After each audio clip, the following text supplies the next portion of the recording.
Tanggal 16 Desember, hari ke-351. Bacaan 1 Petrus pasal 1 sampai dengan pasal 5. Keberanian dalam penderitaan. Garis besar. Penganiayaan dapat menyebabkan Anda bertumbuh atau menggerutu dalam kehidupan Kristen. Itu semua tergantung pada respon Anda. Dalam tulisannya kepada orang-orang Yahudi yang berjuang di tengah-tengah penganiayaan, Petrus mengingatkan mereka tentang akar mereka. Mereka telah dilahirkan kembali dalam harapan yang hidup, sehingga mereka dapat bersukacita bahkan ketika mereka menghadapi kesulitan-kesulitan yang berat.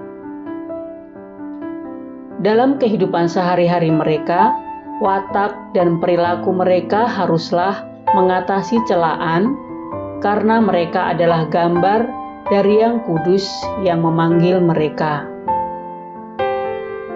Karena mereka adalah umat Allah yang istimewa, hidup mereka harus ditandai dengan tunduk kepada orang lain, menghasilkan warga yang taat hukum, karyawan yang patuh, istri yang patuh, dan memahami suami. Renungan harian. Kitab 1 Petrus mungkin cocok jika diberi judul Buku Pedoman Bertahan Hidup untuk Orang-orang Suci yang Menderita. Ini menunjukkan strategi Allah yang telah teruji untuk bertahan, bukannya menghindar di tengah-tengah kesulitan. Jika Anda ingin mendapatkan bentuk tubuh secara fisik, ada beberapa langkah yang dapat Anda ambil. Makan dengan benar, cukup tidur, dan minum multivitamin setiap hari. Tetapi dalam analisis penentuan, tidak ada pengganti untuk latihan. Bekerja melawan semacam perlawanan. Hal yang sama berlaku dalam kehidupan Kristen. Makanan yang tepat dari firman itu penting, tetapi juga latihan dalam kekuatan Allah menghadapi dan bekerja melalui pencobaan dan kesulitan.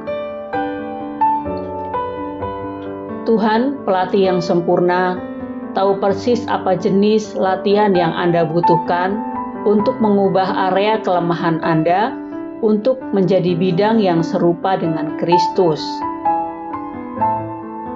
Sebelum Anda pergi tidur malam ini, tuliskan kata-kata 1 Petrus pasal 1 ayat 7 dan letakkan di salah satu sepatu yang akan Anda kenakan besok.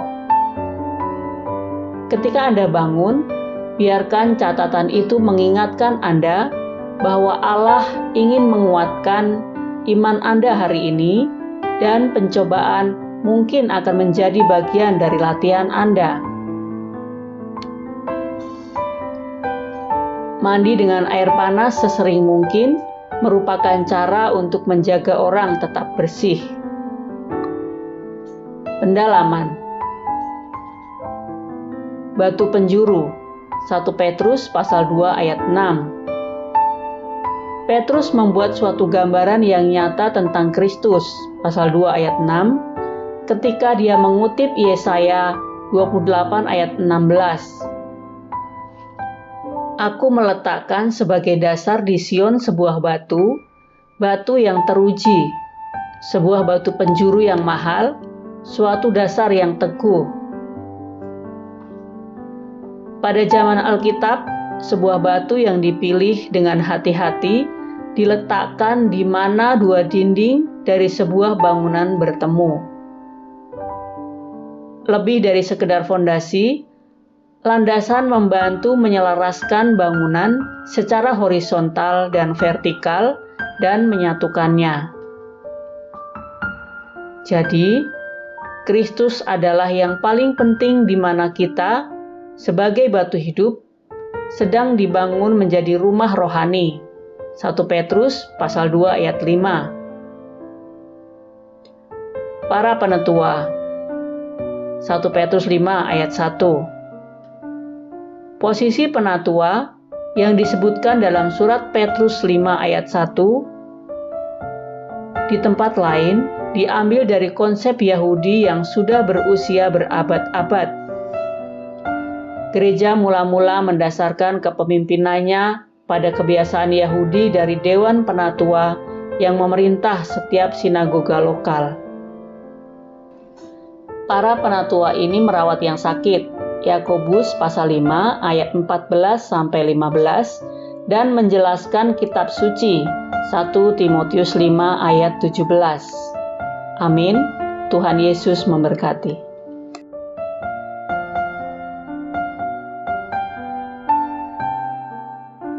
Surat Petrus yang pertama, 1 Petrus pasal 1.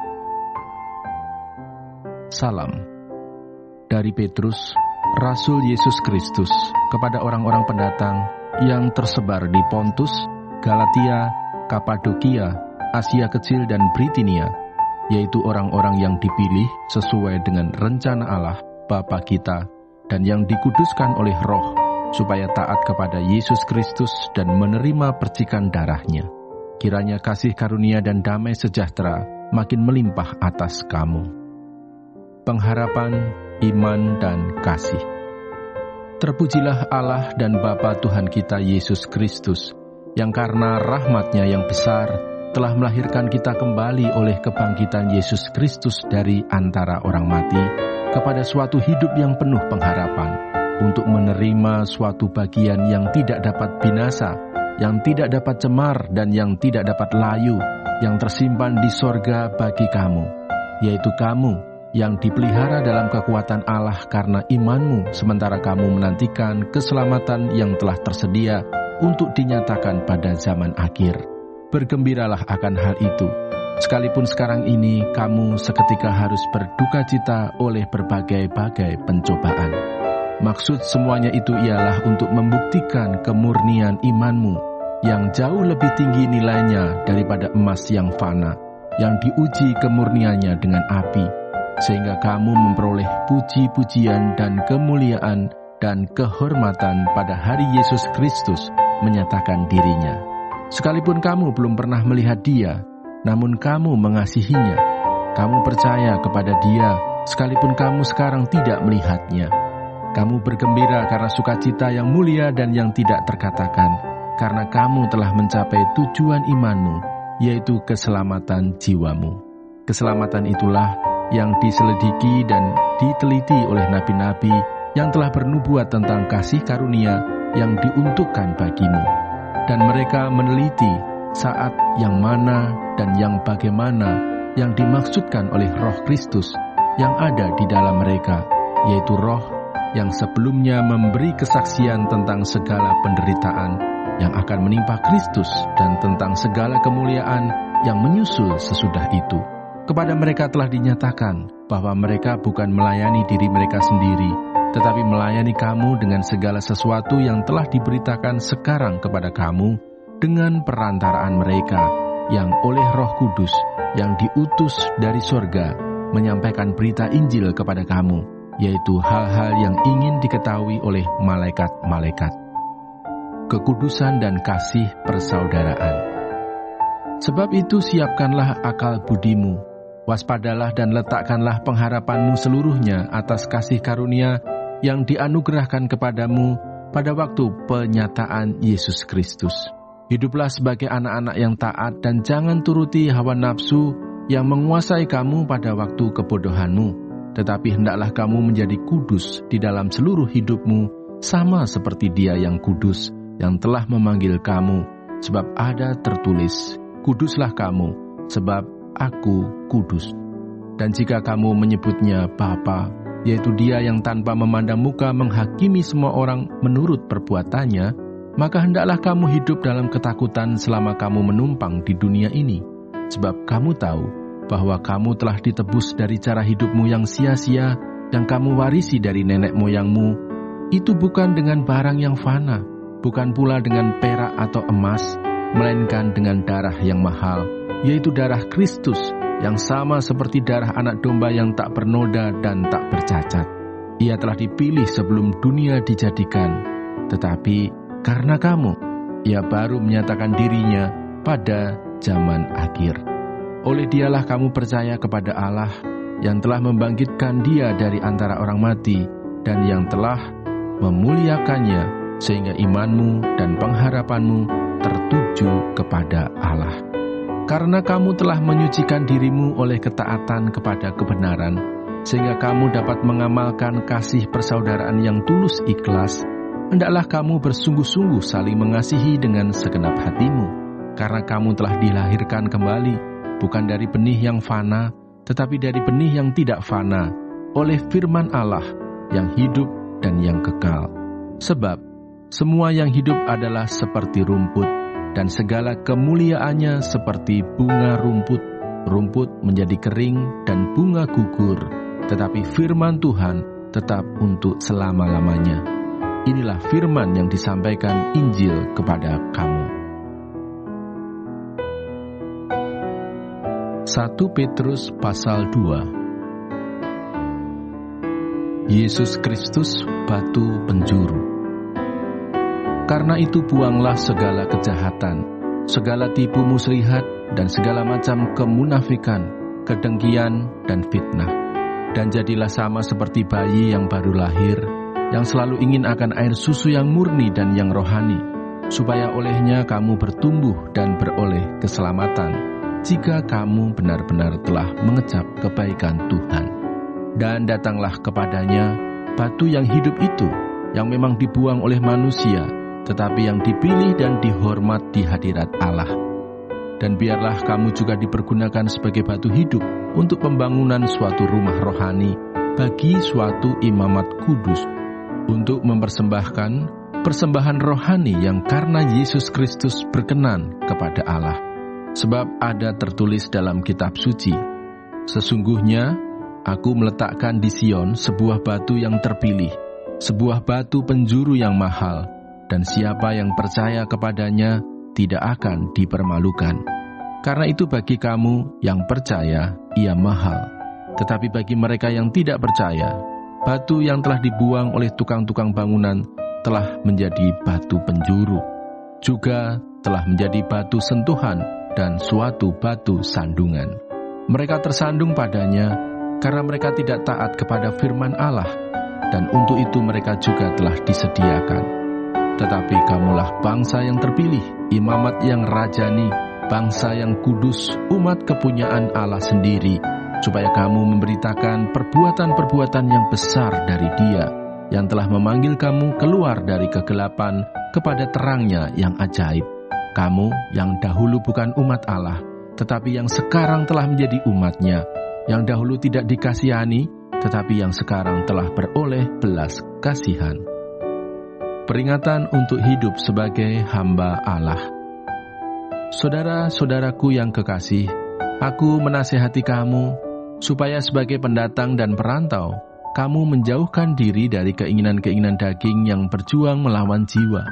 Milikilah cara hidup yang baik di tengah-tengah bangsa-bangsa bukan Yahudi, supaya apabila mereka memfitnah kamu sebagai orang durjana, mereka dapat melihatnya dari perbuatan-perbuatanmu yang baik, dan memuliakan Allah pada hari Ia melawat mereka. Tunduklah karena Allah kepada semua lembaga manusia, baik kepada raja sebagai pemegang kekuasaan yang tertinggi, maupun kepada wali-wali yang diutusnya untuk menghukum orang-orang yang berbuat jahat dan menghormati orang-orang yang berbuat baik. Sebab inilah kehendak Allah, yaitu supaya dengan berbuat baik kamu membungkamkan kepicikan orang-orang yang bodoh. Hiduplah sebagai orang merdeka, dan bukan seperti mereka yang menyalahgunakan kemerdekaan itu untuk menyelubungi kejahatan-kejahatan mereka, tetapi hiduplah sebagai hamba Allah. Hormatilah semua orang, kasihilah saudara-saudaramu, takutlah akan Allah, hormatilah raja. Penderitaan Kristus sebagai teladan. Hai kamu, hamba-hamba, tunduklah dengan penuh ketakutan kepada Tuanmu, bukan saja kepada yang baik dan peramah, tetapi juga kepada yang bengis. Sebab adalah kasih karunia jika seorang karena sadar akan kehendak Allah menanggung penderitaan yang tidak harus ia tanggung. Sebab dapatkah disebut pujian jika kamu menderita pukulan karena kamu berbuat dosa? Tetapi jika kamu berbuat baik dan karena itu kamu harus menderita, maka itu adalah kasih karunia pada Allah. Sebab untuk itulah kamu dipanggil, karena Kristus pun telah menderita untuk kamu dan telah meninggalkan teladan bagimu, supaya kamu mengikuti jejaknya. Ia tidak berbuat dosa, dan tipu tidak ada dalam mulutnya. Ketika ia dicaci maki, ia tidak membalas dengan mencaci maki. Ketika ia menderita, ia tidak mengancam, tetapi ia menyerahkannya kepada Dia yang menghakimi dengan adil. Ia sendiri telah memikul dosa kita di dalam tubuhnya di kayu salib, supaya kita yang telah mati terhadap dosa, hidup untuk kebenaran. Oleh bilur-bilurnya, kamu telah sembuh. Sebab dahulu kamu sesat seperti domba, tetapi sekarang kamu telah kembali kepada Gembala dan Pemelihara jiwamu. 1 Petrus pasal 3. Hidup bersama suami istri. Demikian juga kamu, hai istri-istri, tunduklah kepada suamimu, supaya jika ada di antara mereka yang tidak taat kepada firman, mereka juga tanpa perkataan dimenangkan oleh kelakuan istrinya, jika mereka melihat bagaimana murni dan salehnya hidup istri mereka itu. Perhiasanmu janganlah secara lahiriah, yaitu dengan mengepang-epang rambut, memakai perhiasan emas, atau dengan mengenakan pakaian yang indah-indah. Tetapi perhiasanmu ialah manusia batiniah yang tersembunyi dengan perhiasan yang tidak binasa, yang berasal dari roh yang lemah lembut dan tenteram, yang sangat berharga di mata Allah. Sebab demikianlah caranya perempuan-perempuan kudus dahulu berdandan, yaitu perempuan-perempuan yang menaruh pengharapannya kepada Allah. Mereka tunduk kepada suaminya, sama seperti Sarah taat kepada Abraham dan menamai dia tuanya. Dan kamu adalah anak-anaknya, jika kamu berbuat baik dan tidak takut akan ancaman. Demikian juga kamu, hai suami-suami, hiduplah bijaksana dengan istrimu, sebagai kaum yang lebih lemah. Hormatilah mereka sebagai teman pewaris dari kasih karunia, yaitu kehidupan, supaya doamu jangan terhalang. Kasih dan damai. Dan akhirnya, hendaklah kamu semua seia sekata, seperasaan, mengasihi saudara-saudara, penyayang dan rendah hati, dan janganlah membalas kejahatan dengan kejahatan, atau caci maki dengan caci maki, tetapi sebaliknya.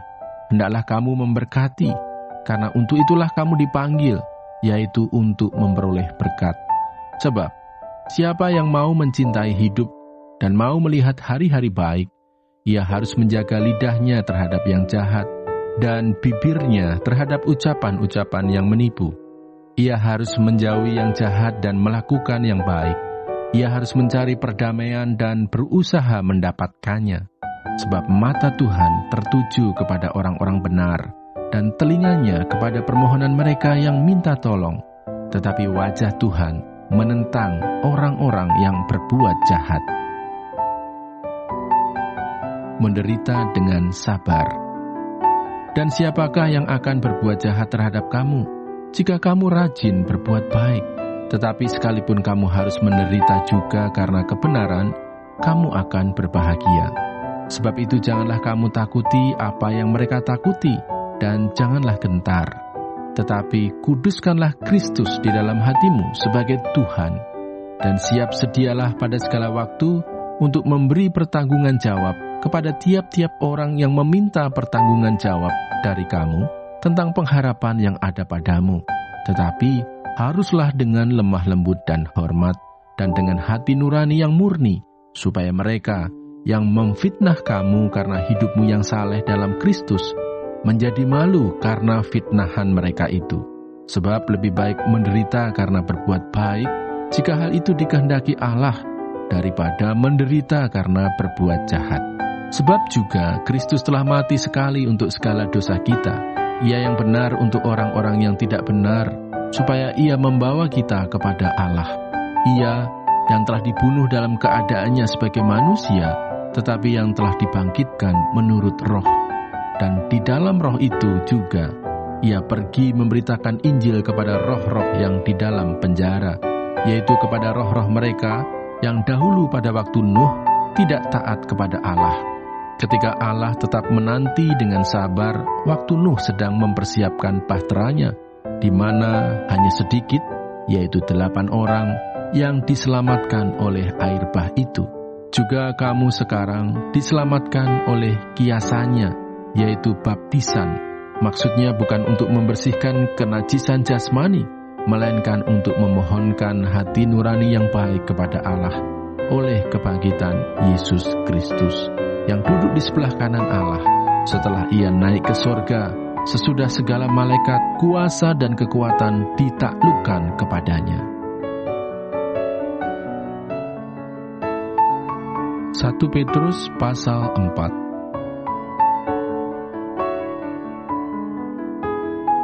Jadi, karena Kristus telah menderita penderitaan badani, kamu pun harus juga mempersenjatai dirimu dengan pikiran yang demikian. Karena barang siapa telah menderita penderitaan badani, ia telah berhenti berbuat dosa, supaya waktu yang sisa jangan kamu pergunakan menurut keinginan manusia, tetapi menurut kehendak Allah. Sebab telah cukup banyak waktu kamu pergunakan untuk melakukan kehendak orang-orang yang tidak mengenal Allah. Kamu telah hidup dalam rupa-rupa hawa nafsu, keinginan, kemabukan, pesta pora, perjamuan minum dan penyembahan berhala yang terlarang. Sebab itu mereka heran bahwa kamu tidak turut mencemplungkan diri bersama-sama mereka di dalam kubangan ketidaksenonohan yang sama, dan mereka memfitnah kamu. Tetapi mereka harus memberi pertanggungan jawab kepada Dia yang telah siap sedia menghakimi orang yang hidup dan yang mati. Itulah sebabnya, maka Injil telah diberitakan juga kepada orang-orang mati, supaya mereka, sama seperti semua manusia, dihakimi secara badani, tetapi oleh Roh dapat hidup menurut kehendak Allah. Hidup orang Kristen. Kesudahan segala sesuatu sudah dekat, karena itu kuasailah dirimu dan jadilah tenang, supaya kamu dapat berdoa. Tetapi yang terutama, kasihilah sungguh-sungguh seorang akan yang lain, sebab kasih menutupi banyak sekali dosa. Berilah tumpangan seorang akan yang lain dengan tidak bersungut-sungut. Layanilah seorang akan yang lain sesuai dengan karunia yang telah diperoleh tiap-tiap orang sebagai pengurus yang baik dari kasih karunia Allah. Jika ada orang yang berbicara, baiklah ia berbicara sebagai orang yang menyampaikan firman Allah. Jika ada orang yang melayani, baiklah ia melakukannya dengan kekuatan yang dianugerahkan Allah, supaya Allah dimuliakan dalam segala sesuatu, karena Yesus Kristus. Ialah yang empunya kemuliaan dan kuasa sampai selama-lamanya. Amin. Menderita sebagai Kristen. Saudara-saudara yang kekasih, janganlah kamu heran akan nyala api siksaan yang datang kepadamu sebagai ujian, seolah-olah ada sesuatu yang luar biasa terjadi atas kamu. Sebaliknya, bersukacitalah sesuai dengan bagian yang kamu dapat dalam penderitaan Kristus, supaya kamu juga boleh bergembira dan bersukacita pada waktu Ia menyatakan kemuliaannya. Berbahagialah kamu jika kamu dinista karena nama Kristus, sebab roh kemuliaan, yaitu roh Allah, ada padamu. Janganlah ada di antara kamu yang harus menderita sebagai pembunuh atau pencuri atau penjahat atau pengacau. Tetapi jika ia menderita sebagai orang Kristen, maka janganlah ia malu, melainkan hendaklah ia memuliakan Allah dalam nama Kristus itu. Karena sekarang telah tiba saatnya penghakiman dimulai, dan pada rumah Allah sendiri yang harus pertama-tama dihakimi. Dan jika penghakiman itu dimulai pada kita, bagaimanakah kesudahannya dengan mereka yang tidak percaya pada Injil Allah?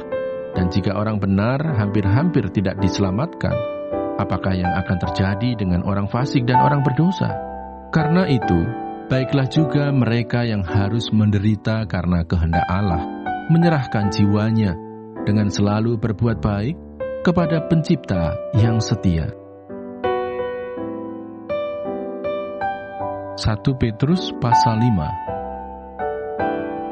gembalakanlah kawanan domba Allah. Aku menasihatkan para penatua di antara kamu. Aku sebagai teman penatua dan saksi penderitaan Kristus, yang juga akan mendapat bagian dalam kemuliaan yang akan dinyatakan kelak.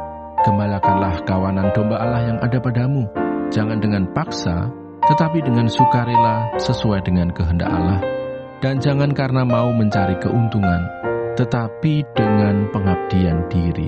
Janganlah kamu berbuat seolah-olah kamu mau memerintah atas mereka yang dipercayakan kepadamu, tetapi hendaklah kamu menjadi teladan bagi kawanan domba itu. Maka kamu, apabila Gembala Agung datang, kamu akan menerima mahkota kemuliaan yang tidak dapat layu. Demikian jugalah kamu, hai orang-orang muda, tunduklah kepada orang-orang yang tua, dan kamu semua rendahkanlah dirimu seorang terhadap yang lain. Sebab Allah menentang orang yang congkak, tetapi mengasihani orang yang rendah hati. Karena itu rendahkanlah dirimu di bawah tangan Tuhan yang kuat, supaya kamu ditinggikannya pada waktunya. Serahkanlah segala kekhawatiranmu kepadanya, sebab Ia yang memelihara kamu. Sadarlah dan berjaga-jagalah. Lawanmu, si iblis, berjalan keliling sama seperti singa yang mengaum-aum dan mencari orang yang dapat ditelannya. Lawanlah dia dengan iman yang teguh, sebab kamu tahu bahwa semua saudaramu di seluruh dunia menanggung penderitaan yang sama. Dan Allah, sumber segala kasih karunia, yang telah memanggil kamu dalam Kristus kepada kemuliaannya yang kekal, akan melengkapi, meneguhkan, menguatkan, dan mengokohkan kamu sesudah kamu menderita seketika lamanya. Ialah yang empunya kuasa sampai selama-lamanya. Amin. Salam. Dengan perantaraan Silwanus yang kuanggap sebagai seorang saudara yang dapat dipercayai, aku menulis dengan singkat kepada kamu untuk menasihati dan meyakinkan kamu bahwa ini adalah kasih karunia yang benar-benar dari Allah. Berdirilah dengan teguh di dalamnya. Salam kepada kamu sekalian dari kawanmu yang terpilih yang di Babylon, dan juga dari Markus anakku. Berilah salam seorang kepada yang lain dengan cium yang kudus. Damai sejahtera menyertai kamu sekalian yang berada dalam Kristus. Amin.